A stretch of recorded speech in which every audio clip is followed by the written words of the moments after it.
pag-usapan natin yung katotohanan. How much truth can a government communications person or Malacanang mouthpiece really relate to the public? Naisip niyo po ba minsan yun? Kunwari, nagsasalita ang isang tao on behalf of the president, explaining government policies, discussing things related to the workings in government. Tatanong niya na ba minsan, ito ba mga tagapagsalita ng Malacanang pwedeng hindi magsinungaling kahit gaano man sila kabuti? Tatanong niya na ba yan?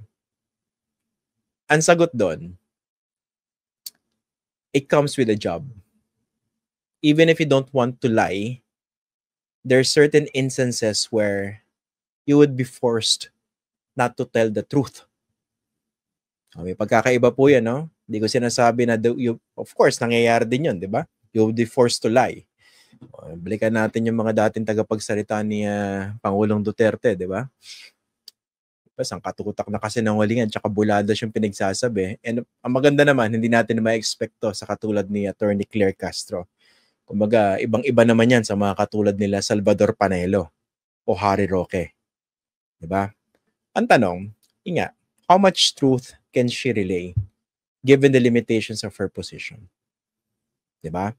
Sinasabi nila, magiging isa sa mga pupuntarehin talaga nitong communications team ay yung tinatawag nilang fake news o yung misinformation. Hindi, diretsohin na natin. Disinformation. Yan. May pagkakaiba po, no, sa mga hindi pa familiar, ang pagkakaiba po ng misinformation sa disinformation has to do with the motive of the person spreading it. Kung hindi naman sinasadya, nakapagpakalat ng maling impormasyon, na unintentional, ang tawag po ron, misinformation. Pero kung talagang sinasadya mo, very malicious, gusto mong manira ng tao, ang tawag po ron, disinformation.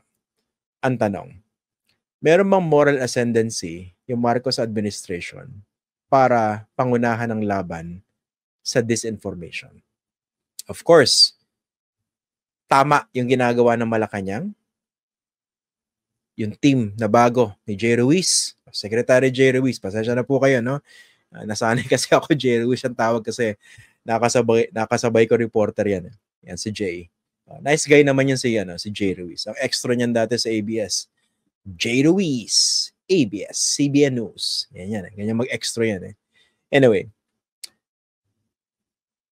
kung ang tututukan nila, disinformation, tama lang nasagutin nila lahat ng mga binabato, specifically ng mga alipores ni Rodrigo Duterte, dahil sang katutak din naman yung mga fake news sa kumakalat dun sa social media na nanggagaling doon sa mga supporters ni dating Pangulong Rodrigo Duterte. Okay? Tama yun. I-correct yun. Pagtulungan natin na labanan yun. Kaso ang iniisip ko, meron bang moral ascendancy yung Marcos administration to actually battle fake information? Nakinabang si Marcos sa disinformation, massive disinformation during the 2022 presidential election campaign and even years before that. Hindi ba kaya nga mas naging madali yung pagbabalik ng mga Marcos sa Malacanang dahil din sa massive disinformation na naglibing sa mga totoong nangyari noong panahon ng Marcos dictatorship. Tingnan nyo na lang yung mga lumalabas ng mga videos, diba, tungkol sa Taliano Gold. Hanggang ngayon, meron pa rin yan sa YouTube, no? Mamaya, gusto nyo, kung board na kayo sa pinag-uusapan natin, umalis kayo ngayon dito sa Facts First, i-search nyo lang sa YouTube, yung mga Taliano Gold. Hindi ba laki ng pakinabang ni Marcos Jr. doon sa disinformation? Ay hindi ko matanggap na all of a sudden, bigla magiging champion of the fight against disinformation, itong administrasyon na to. Again, you're not being precluded. Okay yun, tama yung ginagawa nyo, lumaban kayo against disinformation. Pero magpakatotoo tayo. Paano naman yung mga disinformation na pinakikinabangan ng pamahalaan? Iko-correct din po ba yan ng Malacanang communications team? Kasi ang problema minsan sa impormasyon, napopoliticize. Dapat kung mali, hindi yung, okay lang kung mali yan, nakikinabang naman ako at nasisira yung kalaban ko. Hindi ka na i-correct yan. Dapat, nakabubuti man sa'yo, i-correct mo. Ituwid. Yun. Which again, Brings me to the point, walang moral ascendancy yung Marcos administration to lead the fight against fake news and disinformation. Of course, again, hindi sila mapipigilan dahil sila yung nasa kapangyarihan. Dapat gawin nila. Pero we should put pressure on this administration to make this campaign against disinformation honest to goodness. Paano po yun? Ito na lang. Kung talagang seryoso itong administrasyon sa pangunguna ng communications team, sa pangunguna ni Secretary J. Ruiz, kasama si Undersecretary Claire Castro, kung seryoso talaga sa paglaban sa fake information itong administration, simulan po natin. Siguro kulitin niyo po yung Kongreso. Makapangyarihan naman ng isang presidente sa ating presidential form of government. Pwede namang kalabitin, sabihan yung mga kongresista, yung mga miyembro ng House, tsaka yung mga senador. Ipasa niya na po once and for all yung Freedom of Information Law. Hindi lang po yung isang kautusan na ang covered lang ay executive department. Yung iba, exempted. Yung mga local governments, strongly urged. Isa yan sa mga binibida ni Duterte, di ba? Ng Duterte administration. Sa panahon namin, nagkaroon ng Freedom of Information executive order ba yan? Di ba? Pinag-utos niya, covered yung buong executive department. Pero ganun din kulang sa walking the talk yung ating mga leader Kasi kung gusto niyo labanan ng ang disinformation, let's make information more transparent. Okay? Kung walang tinatago, give citizens the opportunity to scrutinize government dealings that affect them, of course with certain exceptions. Alam naman natin merong exceptions yan. Pero let's not make it restrictive. Yung mas pinapahirapan para magkaroon ng access sa informasyon kesa mas mapadali. Okay? Importante po yung transparency and accountability. Hanggat hindi po natin nakikita itong mga institutional changes patungkol po rito coming from this administration, hindi ako masyado mako-convince na seryoso itong paglaban nila sa disinformation. Actually, gusto rin nating malaman yung bang kanilang paglaban against disinformation, informed ba ito ng best practices abroad?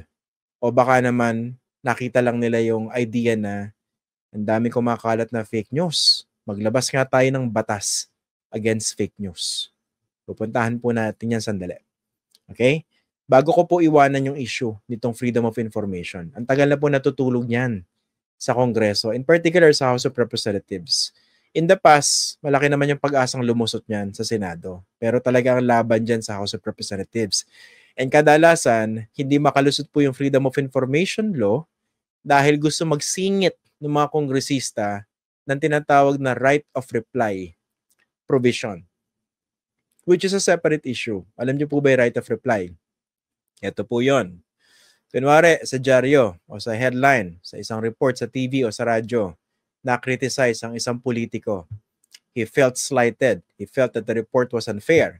Kunwari, sa dyaryo, front page. Kunwari, 2 columns. Sabihin na natin 1,000 words. Ganun kahaba yung article. Banner story. Inakusahan siya ng corruption. Na meron namang siyang side. Pero gusto niya, yung sagot niya sa susunod, pagkatapos i-publish ng article na yon, which he saw or deemed as negative against him, dapat na yung sagot niya, banner story din, same treatment, same number of words, same prominence dun sa dyaryo. Yun naman ay ginigiit ng mga advocates ng right of reply. Okay? O kunwari, sa TV, ang report, tumagal ng 3 minutes. Usually, 2 minutes lang yan. Gusto nila, 2 minutes na yung sagot niya. Hindi kasi pwede yon. Hindi naman ibig sabihin na depende po yan sa topic. Depende po yan sa editorial judgment ng mga journalist ng newsroom.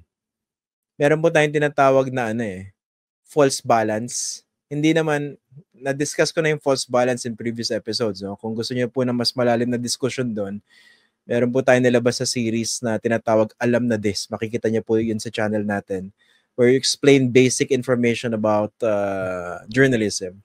Ang kadalasan po kasi ng pinanggagalingan nitong mga makukulit ng mga politiko na gusto ng isang right of reply provision sa Freedom of Information Bill o law, gusto nila, ang naisip nila yung false balance without them realizing it, or yung false equivalence na tinatawag. Parang ganito yan Kunwari, nagharap, ito na lang ito yung example ng false balance. Example. I hope you're following Yung mga trolls, okay pa ba? Baka dumudugo na ilong nyo Okay, dali lang. Example. Ito yung example ng false balance. Kunwari, merong isang quack doctor. Kine-claim niya na itong gamot na pangkabayo, mabisa laban sa COVID-19. Okay? Tapos, merong isang eksperto sa bakuna, well-established, well-regarded within the medical community, as a body of work, a lot of research, and of course, pag tinignan niyo po yung literature, medical literature, vaccines work. Kunwari ako yung talk show host, dapat balance tayo rito, no? O sige, paghaharapin ko sila. Kung gaano kahaba magsalita itong vaccine expert, ganun din kahaba yung dapat pagsasalita ng quack doctor na nagpupush ng isang bogus medicine na ang claim niya mas mabisa laban sa COVID-19. Ang tawag po ron, false balance. Kasi hindi niyo po kailangan bigyan ng balancing treatment yung dalawang tao na clearly isa sa kanila mali. Okay? Isa pong matinding kalokohan yan. Parang ganito yan Kunwari ang Abu Sayyaf meron pinagutan ng ulo. Lumabas yung report, ebidensya, talagang na-validate yung information. Of course, initially, lumabas yung information from the government, from the military, from the police. Tapos, nandun yung body, etc., etc. Tapos, in-interview mo yung police o kaya yung military. In-explain yung ginawa ng mga terorista. Ibig sabihin ba nun sa talk show, usapin din natin yung Abu Sayyaf, yung pumugot. Baka naman pine-frame up lang sila, hindi sila yung pumugot. At hindi mo pwedeng ilabas yung storya, hindi mo pwedeng itakal sa program mo, hindi mo pwedeng isulat dahil hindi mo ma-validate. Dahil, nako, unfair naman sa Abu Sayyaf yan, baka sinisiraan lang sila.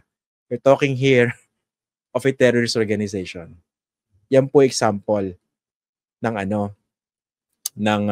false balance. Okay?